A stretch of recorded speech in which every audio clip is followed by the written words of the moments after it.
Hey, how we going, guys? Mick here from Not Cartel. Back with another Kick-Ass beer review. I'm going to review the latest home brew. Been on tap for a few days now.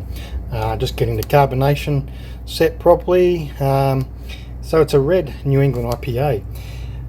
Base came from our Boosty fruit, which is a clone of the boozy fruit from Big Shed Brewing Company, with the addition of some red malts, a little bit of chocolate malt, lactose, and a shit ton of New Zealand hops.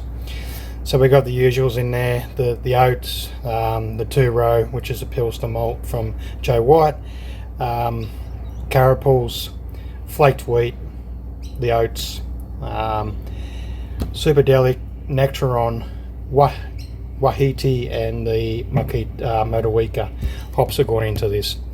So the Wahiti and the Motueka have gone in at the hop stand, 90 degrees for 15 minutes. That's kept our IBUs down around under that 10 IBUs. So we're sitting around about 8.5 IBUs. And as other hops have gone in, so the Superdelic and the Nectaron have gone in just after High-Krausen for around about 3 days, and then sort of removed and finished off with the remainder of the fermentation. Some extra Wahiti and Motueka were also thrown in, just a small amount. Help bring through those descriptors that I was chasing for a little bit of lime, mojito, lemon, citrus, zing, I guess you could say, and those others with the stone fruit, Nectaron, and the Superdelic, bringing those big fruity punchy flavours. Synonymous with the New Zealand hops, particularly those two. They are becoming a huge favourite. A lot of the New Zealand hops are a huge favourite to a lot of home brewers, and particularly the smaller craft beer sectors. And even those larger guys are enjoying those hops as well. So we'll pull this one up.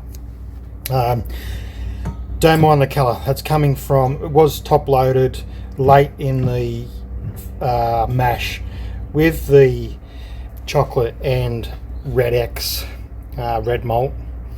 But it's brung a colour to this particular beer that would otherwise be classed as, close transfer by the way, to classed as a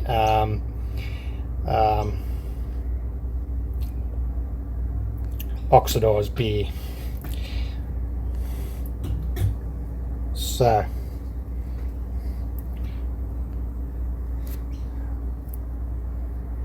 try and get a decent angle with this, with some light coming through it. Not the best light here in the garage slash brewery slash man cave, but yeah, anyway, that's it. Nice one finger cap, nice fluffy cap. Colour is certainly not doing it justice on camera, but it does look, in person, does look pretty good in the glass. Just that sort of little bit muddy looking. I think that's mostly to do with the chocolate and the red X. The aroma. So we want to pick up definitely big breakfast juice sort of things going on. I don't know, I think it's going to bring a little bit of slight roast as well. But lemon mojito, lime, stone fruits, mango, plethora of fruit bowl fruits, obviously like a fruit salad type thing going on here.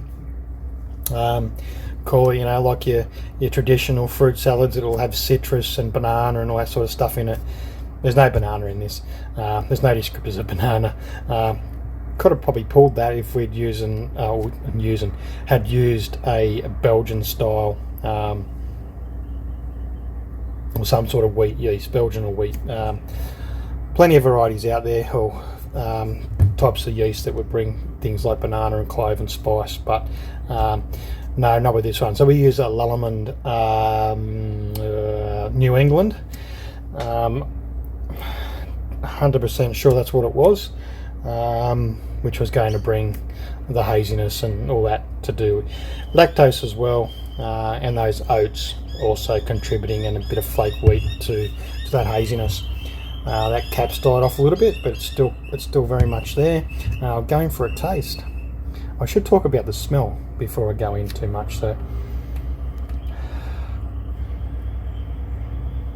they're definitely got that lemon, mojito, the citrus, the sort of peel, rind, zest,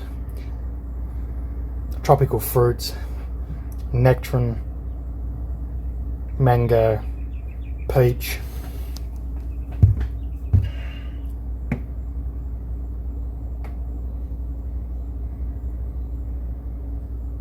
Passion fruit, guava. Definitely all there. Definitely getting plenty of those descriptors. All those sorts of descriptors that will build and become profile within this beer are combinations of hops as well. So you can I forget what the you can Google it, combinations of hops that will actually produce other descriptors, be it through ester building and so forth like that, and through cromolyn oils and other sort of things that you find in hops. Putting two hops together always brings out a different thing in a beer. So in for a taste.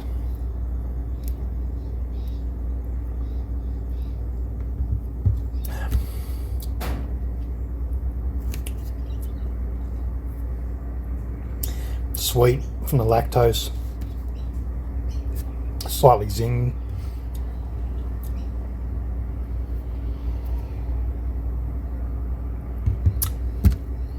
Big tropical fruits.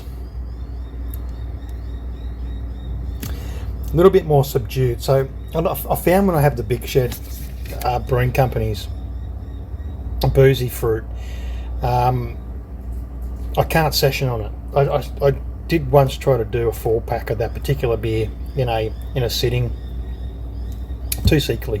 It's just too much. So it's sort of one of those, it's either a beer you finish off on, or it's a beer you start off on when you're sort of having a gathering of craft beers, I guess you could call it. Definitely has got that vibe about it, but it's not so much sort of up in your face with that real intense fruitiness, really sweet sickly thing going on there. So it is sweet sickly, but it sort of hasn't got that bigger amount of sort of punchy aromas and flavors going on with it. It's 100% there, but it's just not.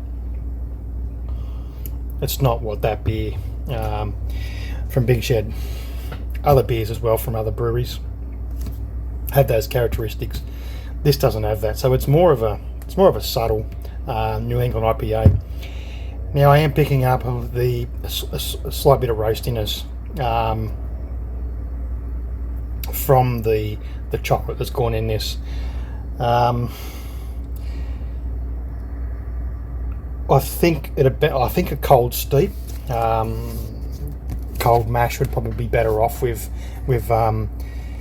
if you were trying to produce the colour and keep just the more of that balance, I guess the balance characteristics of a New England IPA. Still a very nice beer, needs a little bit of work.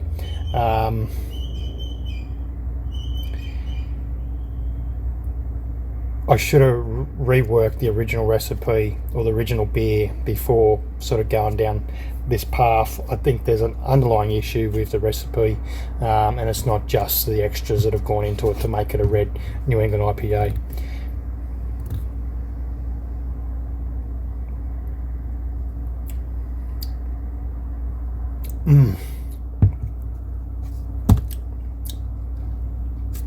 But it's fruity, it's punchy, it's creamy, decadent, sort of really good mouthfeel.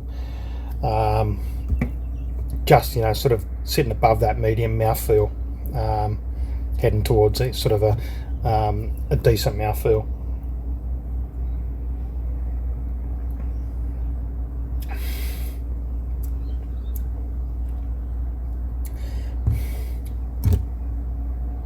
And it's still really juicy. and it's full. It's very chewy. I like that. So I think the only addition, some more hops, bring it up to that level that some of these commercial guys are at, and definitely the chloride addition that is needed for particular beers like this. So I think I need to go and look at the water a little bit more. I need to look at the additions of extra hops, and I certainly need to look at how I introduce those additional specialty malts into this beer. Probably doesn't really contribute much in the way of sort of a flavour. It's more about the appearance. I need to bring some. I think I need to bring some more red into it. But other than that, I think it's certainly a really good beer.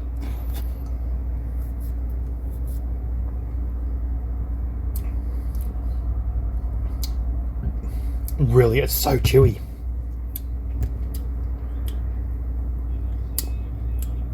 Beautiful.